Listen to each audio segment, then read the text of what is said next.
Before moving on to Week 6, I'd like to make a few comments about the topic of justice. In Week 5, we explored the origins and components of justice. Whereas justice is a philosophical concept concerned with rights and needs, law is concerned with the administration of justice. Justice can be further divided into two areas, distributive and corrective justice.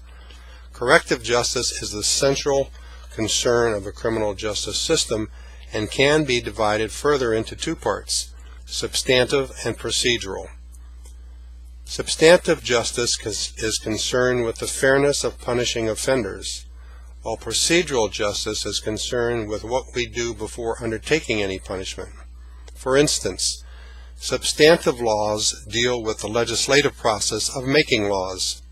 The process includes defining what behavior government wants to prohibit or require of an individual. The substantive law process also attaches fair and just punishment to any offense passed by a legislature.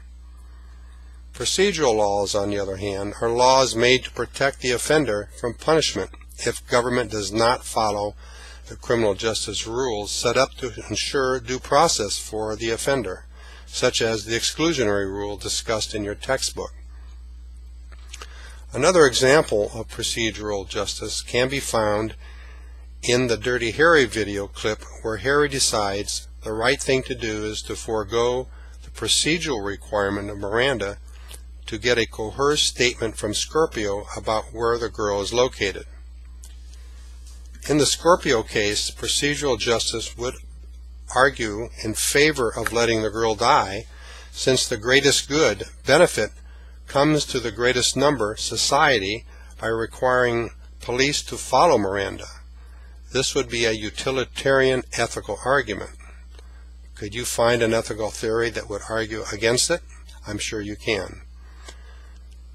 Now please continue with your work and assignments in Week 6, and don't forget about test number 1.